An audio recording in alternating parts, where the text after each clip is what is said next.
السلام علیکم ورحمۃ اللہ۔ اشهد ان لا الہ الا اللہ وحدہ لا شریک لہ واشهد ان محمدا عبدہ ورسولہ اما بعد فاعوذ باللہ من الشیطان الرجیم بسم اللہ الرحمن الرحیم واستعینوا بالصبر والصلاة وإنها لكبيرة إلا على الخاشعين الذين يظنون أنهم ملاقو ربهم وإنهم إليه راجعون۔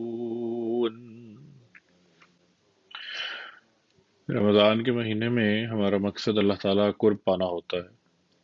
اور اللہ تعالیٰ کا قرب حاصل کرنے کے لیے انسان بہت کوششیں بھی کرتا ہے، بھوک کاٹتا ہے، پیاس کاٹتا ہے،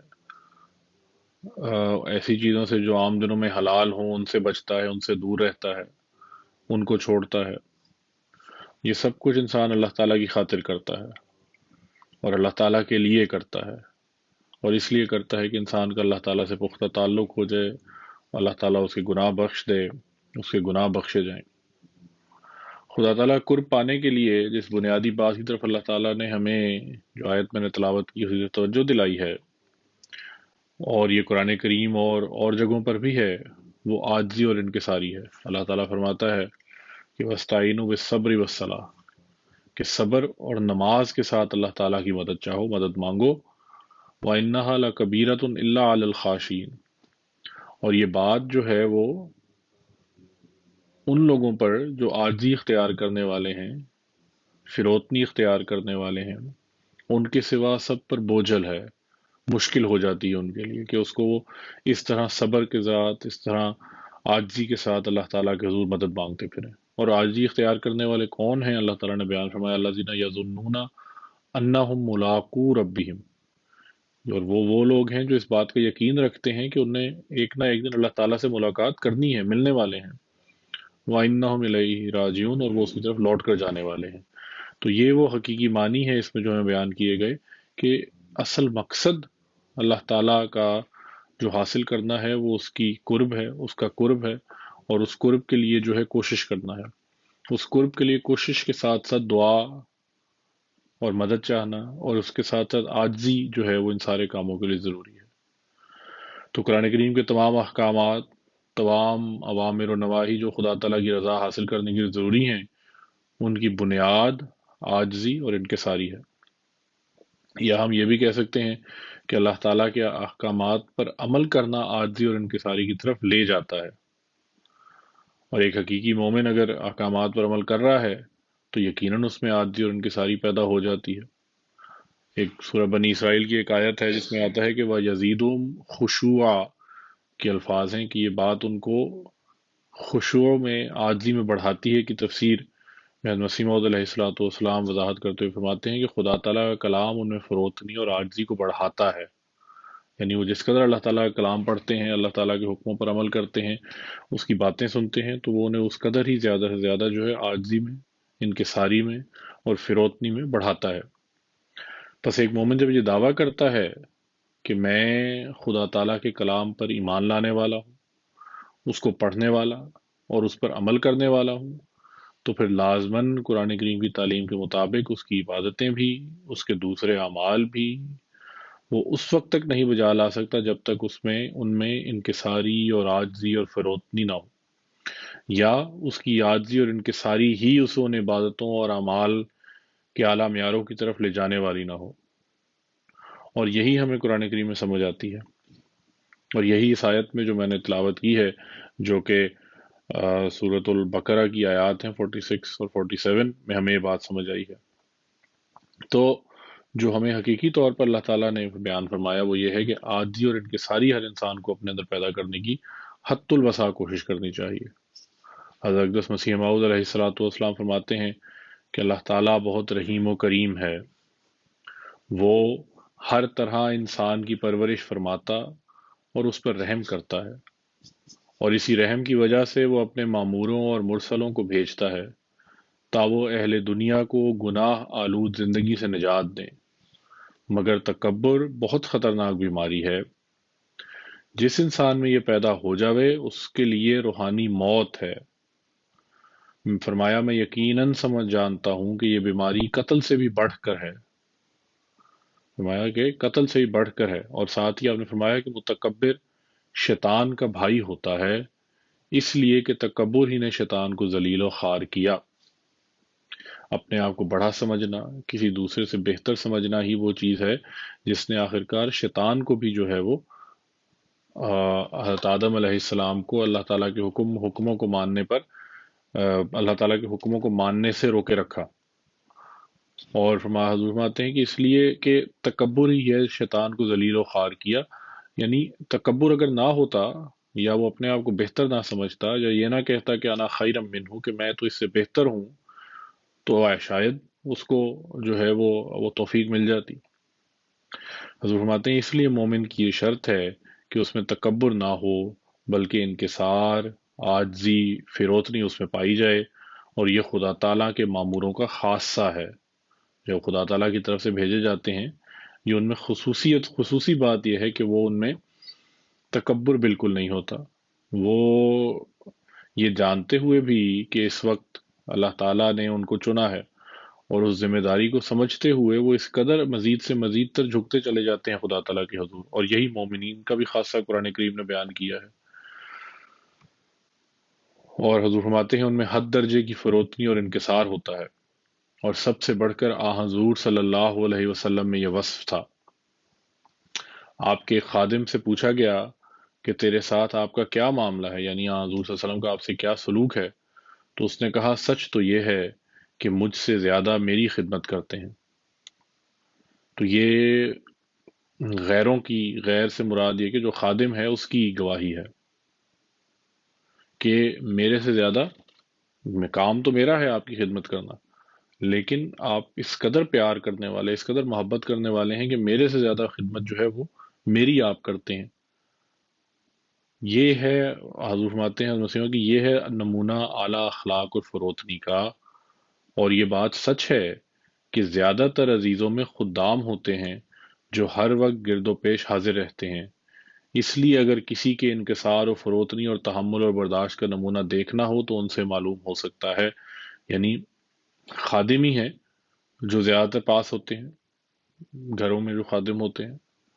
تو اگر وہ گواہی دے رہے ہیں عاجزی کا، انکساری کا، فروتنی کا، تحمل کا، برداشت کا، تو وہ گواہی بالکل درست ہے۔ اور آن سلم کے بارے میں تو ایک مثال نہیں، بہت سی مثالیں ایسی ہیں، حضرت عائشہ کی بہت سی احادیثیں ملتی ہیں۔ تو عاجزی اور فروتنی اور انکساری جو ہے وہ اللہ تعالیٰ کے پیاروں کا، اللہ تعالیٰ کے برگزیدہ لوگوں کا خاصہ بن جاتا ہے۔ تو قرآن کریم جو ہمیں احکامات پر عمل کرنے کے لیے کہتا ہے، تو اس کا کامل نمونہ حضور صلی اللہ علیہ وسلم کی ذات میں ہمارے سامنے کھڑا کر دیتا ہے، کھڑا ہوتا ہے۔ آپ کی عبادتیں، آپ کے اخلاق، تمام آپ کے اخلاق جو تھے وہ اس قدر تھے کہ وہ اعلیٰ سے اعلیٰ ترقی تک جو اعلیٰ درجے کے تھے، اس سے بہتر اور اخلاق کسی انسان کے ہو نہیں سکتے۔ پھر صبر کی بات آتی ہے تو اللہ تعالیٰ اس بارے میں فرماتا ہے کہ وما یلقاها الا الذین صبروا وما یلقاها الا ذو حظ عظیم۔ اس آیت کا ذکر یوں ہے کہ اور جو باوجود ظلموں کے سہنے کے یہ مقام انہیں عطا کیا جاتا ہے جو بڑا صبر کرنے والے ہیں، یا پھر ان کو جنہیں خدا تعالیٰ کی طرف سے بہت بڑی نیکی کا حصہ ملا ہو۔ تو اللہ تعالیٰ ہی صبر جو ہے وہ عطا کرتا ہے، حقیقی معنوں میں صبر عطا کرنے والے خدا تعالیٰ کی ذات ہے۔ تو اس لیے عاجزی اور انکساری اور صبر خدا تعالیٰ سے ہی مانگنا چاہیے۔ یہاں بھی اللہ تعالیٰ نے جو عاجزی اختیار کرو کا حکم جو فرمایا ہے، اس کے فضل کے حصول کے لیے عاجز ہو کر اس کی مدد مانگو۔ تو جب تک استعینوا کی روح کو نہیں سمجھو گے، نہیں سمجھیں گے، دعا میں استعینوا کی روح میں نہیں شامل کریں گے، تو نیکیوں کے راستے متعین نہیں ہو سکتے۔ وستعینوا کی روح اس وقت پیدا ہوگی جب خشوع پیدا ہوگا، یعنی حقیقی معنوں میں خدا تعالیٰ سے مدد ہی تب طلب کی جا سکتی ہے، تب مانگی جا سکتی ہے جب انسان اللہ تعالیٰ کی راہ میں عاجزی اور انکساری اختیار کرنے والا ہوگا۔ جب عاجزی پیدا ہوگی، جب صرف اور صرف یہ احساس ہوگا کہ میری کوئی خوبی مجھے کسی انعام کا حقدار نہیں بنا سکتی، صرف اللہ تعالیٰ کا فضل ہے جو اگر مجھ پر ہو تو میری دنیا و عاقبت سنور سکتی ہے. تو یہ بس خدا تعالیٰ سے مدد نہایت عاجز ہو کر مانگنی ہے کہ اے خدا تو اپنی رحمت و فضل سے ہماری مدد کر، اور وہ طریق ہمیں سکھا جس سے تو راضی ہو جاوے، اور عبادتوں کے بھی صبر کے وہ طریق ہمیں سکھا جو تجھے پسند ہیں. تو یہ ضروری ہے کہ انسان عاجزی کو جو اللہ تعالیٰ نے فرمایا ہے اس کو اس کو سمجھے اور اس پر عمل کرے. تو حضرت مسیح علیہ السلام ایک جگہ اپنی جماعت کو مخاطب کرتے ہوئے فرماتے ہیں کہ ہماری جماعت کو اس پر توجہ کرنی چاہیے کہ ذرا سا گناہ خواہ کیسا ہی صغیر ہو، جب گردن پر سوار ہو گیا تو رفتہ رفتہ انسان کو کبیرہ گناہوں کی طرف لے جاتا ہے. طرح طرح کے عیوب مخفی رنگ میں انسان کے اندر ہی اندر ایسے رچ جاتے ہیں کہ ان سے نجات مشکل ہو جاتی ہے. انسان جو کہ ایک عاجز مخلوق ہے اپنے تئیں شامت اعمال سے بڑا سمجھنے لگ جاتا ہے، کبر اور رعونت اس میں آ جاتی ہے. اللہ کی راہ میں جب تک انسان اپنے آپ کو سب سے چھوٹا نہ سمجھے چھٹکارا نہیں پا سکتا. کبیر نے سچ کہا ہے. حضور جو ہیں وہ ایک شاعر ہے، اس کا شعر آپ نے کوٹ کیا ہے. وہ لکھتا ہے کہ بھلا ہوا ہم نیچ بھئے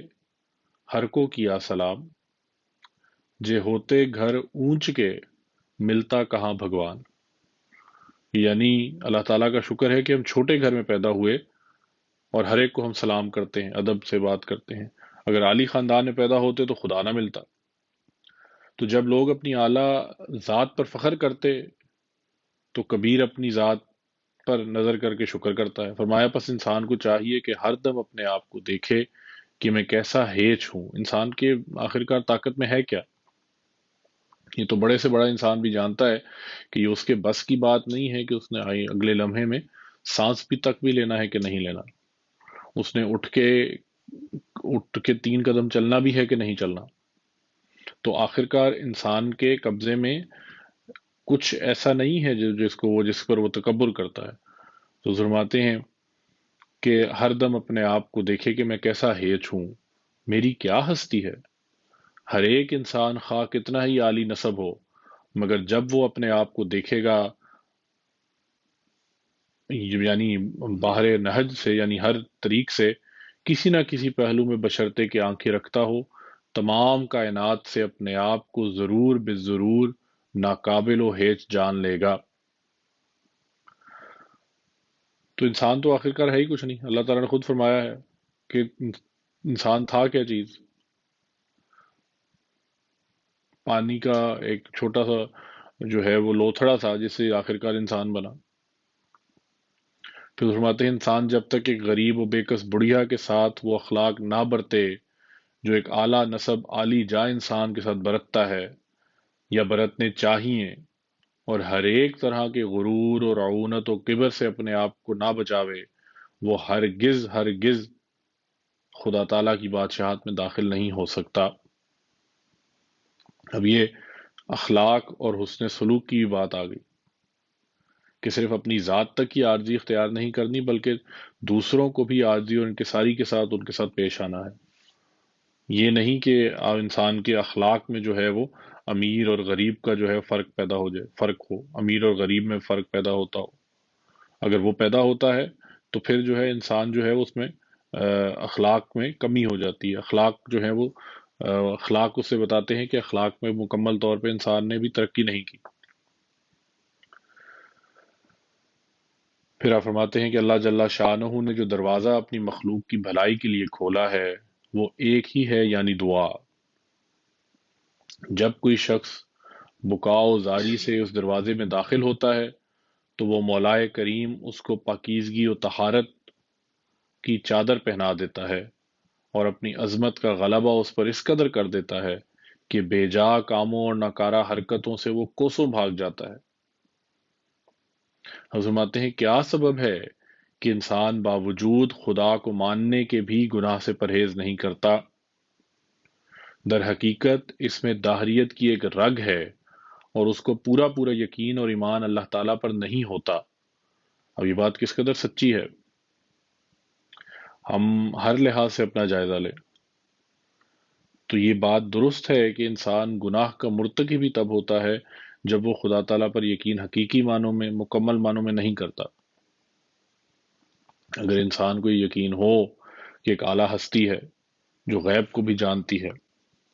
جو مجھے ہر نگاہ سے دیکھ رہی ہے، ہر لحاظ سے دیکھ رہی ہے، ہر لحاظ سے مجھے جانتی ہے، میرا اٹھنا بیٹھنا اس کی خبر میں ہے،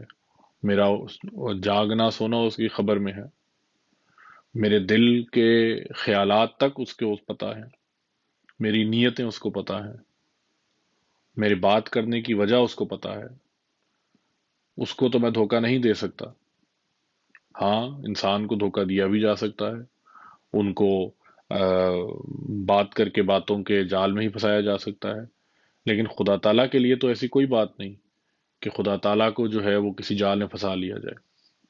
تو حضور نے فرمائی ہے یہ بات کہ در حقیقت اس میں دہریت کی ایک رگ ہے۔ تو انسان میں جو سستی پیدا ہوتی ہے، یا جو نیک اعمال سے انسان بھاگتا ہے یا برائی کرتا ہے، تو وہ خدا تعالیٰ پر زبان سے تو یقین کر رہا ہوتا ہے، خدا تعالیٰ کو زبان کے ذریعے سے تو ایمان لا رہا ہوتا ہے، لیکن اس میں حضور فرماتے ہیں کہ داہریت کی ایک رگ ہوتی ہے۔ وہ داہریت کی رگ کس طرح سے ہے کہ انسان زبان سے تو دعویٰ کرتا ہے خدا ہے، لیکن اس کے اعمال اس بات کا اظہار کر رہے ہوتے ہیں کہ خدا نہیں ہے۔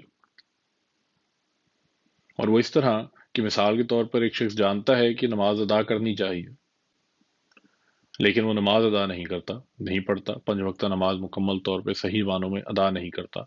اور کوشش بھی نہیں کرتا، اور نماز کو جو ہے وہ ایک چٹی یا اس کو ایک بوجھ سمجھتا ہے۔ لیکن اگر اس کو پتا ہوتا کہ میری پوچھ گچھ ہوگی، مجھ سے سوال کیا جائے گا، یا شام کو میرے پوچھا جائے گا، تو وہ پورا کوشش کرے کہ وہ نماز کو حقیقی معنوں میں صحیح رنگ میں ادا کرے اور 5 وقتہ نماز ادا کرے۔ کیونکہ دنیا میں بھی اگر ہم دیکھ لیں کہ انسان کی اگر کسی ٹیسٹ کی یا امتحان کی سبمیشن ڈیٹ آ رہی ہو، تو انسان پوری کوشش کرتا ہے کہ میں اس کی سبمیشن ڈیٹ کو مکمل طور پر ادا کروں، اس کو دوں۔ یا اگر ہوم ورک کرنا ہو اور ہوم ورک نہ کیا جائے تو پتہ ہوتا ہے کہ اس سے پوچھ گچھ ہوگی، باز پرس ہوگی، تو انسان وہ کر لیتا ہے۔ یعنی انسان نے اپنے لیے چھوٹے چھوٹے معبود بنائے ہوئے ہیں جن کی سوال پوچھنے سے انسان گھبراتا ہے اور ڈرتا ہے، اور ان کو اس کا جواب دہی کے لیے جو انہیں کام کہا ہوتا ہے اس کو بجا لاتا ہے، اس کو کرتا ہے۔ تو جو مالک کل ہے، جو حقیقی خدا ہے، ہر ایک چیز پر قادر ہے، قادر مطلق ہے، جب وہ سوال کرنے کا کہتا ہے، جب وہ کہتا ہے کہ میں بھی تم سے سوال کروں گا، میں بھی تم سے پوچھوں گا کہ تم نے نمازیں کیوں نہیں ادا کی، تم نے اعلی اخلاق حسنہ کو پانے کا کیوں نہیں کوشش کی، تم نے چھوٹے بڑے غریب امیر کے ساتھ سلوک کیوں نہیں اچھا کیا، یا لوگوں کے اسٹیٹس کو دیکھ کے کیوں اخلاق حسنہ بجا لائے، تو انسان اللہ تعالیٰ کی سوالات کو بھول جاتا ہے۔ تو حضور فرماتے ہیں یہ اس لیے ہوتا ہے کیونکہ اس میں داہریت کی ایک رگ ہوتی ہے، اور وہ کامل ایمان خدا تعالیٰ کی ذات پر جو ہونا چاہیے وہ نہیں ہوتا۔ جو کامل ایمان خدا تعالیٰ کی ذات پر ہے اس میں کمی آ جاتی ہے، یا اس میں کمی ہوتی ہے جس کی وجہ سے یہ ہوتا ہے۔ تو اس کے اوپر ہر ایک کو بہت غور سے سوچنا چاہیے۔ حضور فرماتے ہیں ورنہ اگر وہ جانتا کہ کوئی خدا ہے جو حساب کتاب لینے والا ہے اور ایک آن میں اس کو تباہ کر سکتا ہے، تو وہ کیسے بدی کر سکتا ہے؟ یہ سارا اس بات کا جو ہے وہ لب لباب کہہ لیں، خلاصہ ہے کہ اگر وہ جانتا کہ خدا تعالیٰ ہے اور وہ اس بات کا حساب لے گا، تو انسان کیسے بدی کرتا؟ کیونکہ اس کی جواب دہی ہونی ہے۔ انسان کی کام پر جواب دہی ہوتی ہے تو وہ اپنا کام مکمل کرتا ہے، اپنے گھنٹے جو ہے وہ صحیح پنچ ان کرتا ہے۔ اگر کم پنچ ان کرے تو اس کو پتا ہوتا ہے کم کام کیا ہے تو اس کے مطابق کم تنخواہ ملے گی۔ زیادہ پنچ ان کرے تو وہ پوچھتے ہیں کہ زیادہ کیوں ہو گئے، ایکسٹرا ٹائم کیوں ہوا، کیا وجہ بنی۔ اگر زیادہ کچھ دن نہ آئے تب بھی باز پرس ہوگی، پوچھا جائے گا، انسان کو حساب لیا جائے گا۔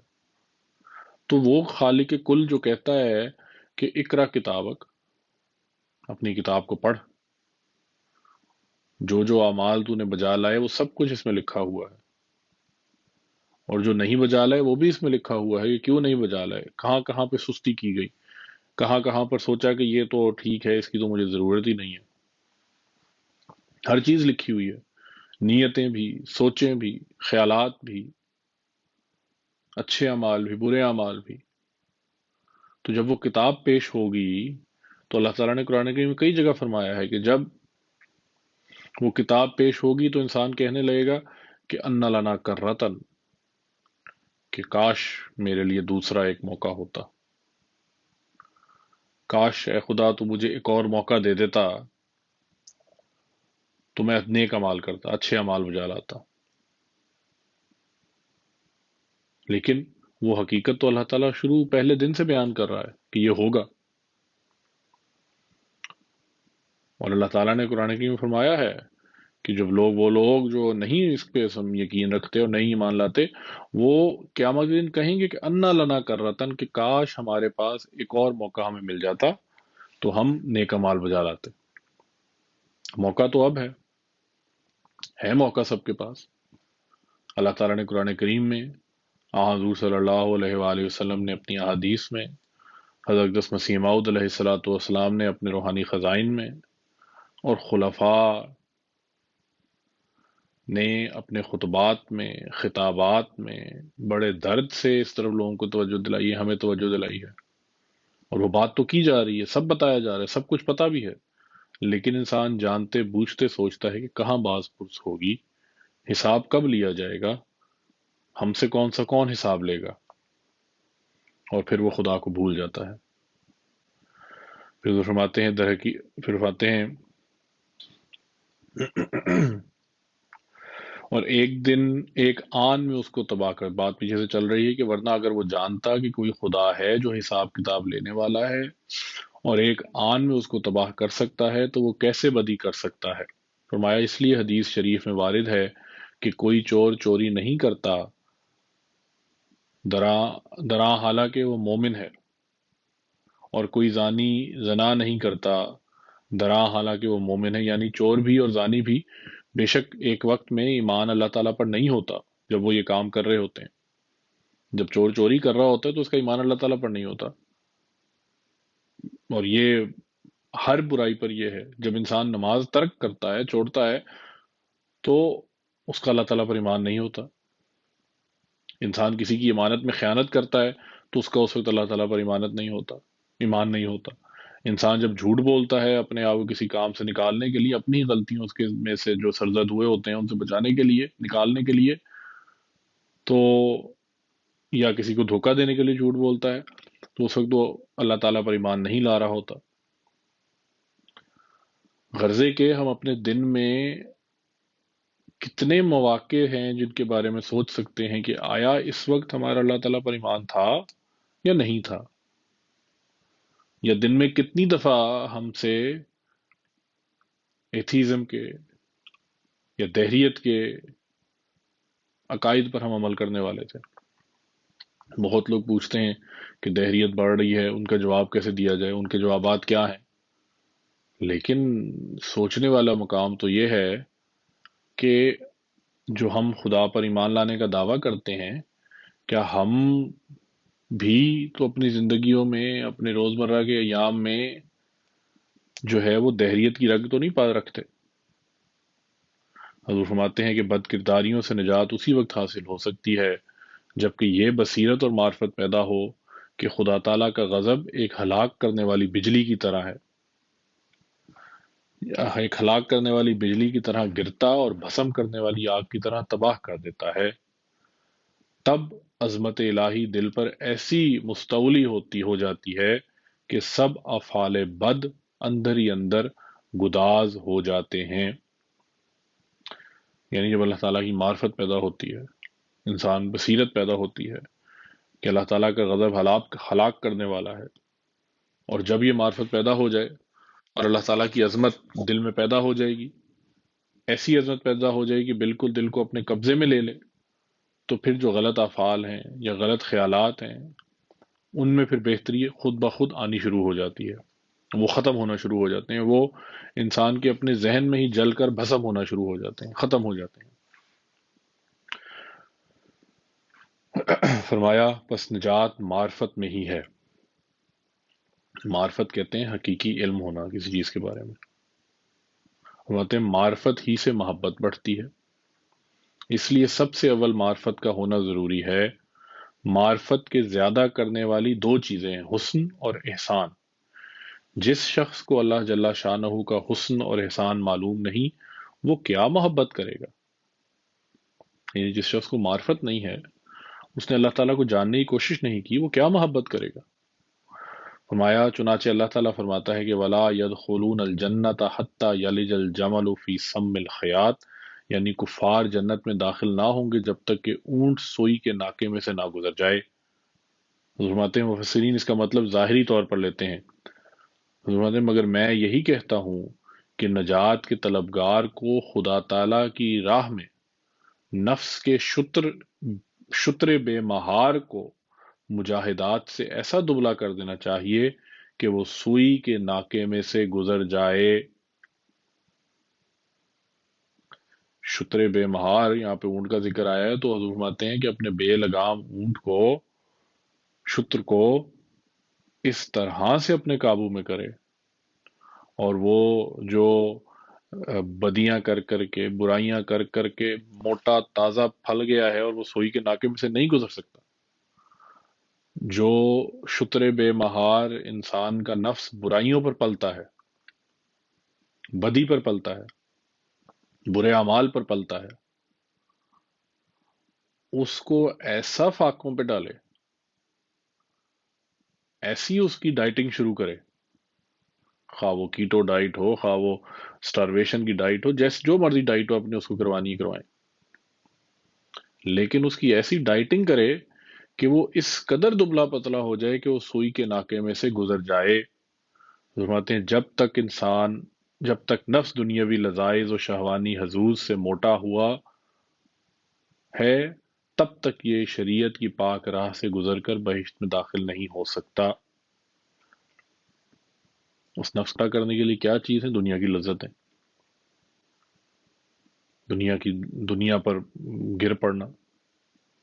فرمایا دنیاوی لذائذ پر موت وارد کرو اور خوف و خشیت الہی سے دبلے ہو جاؤ،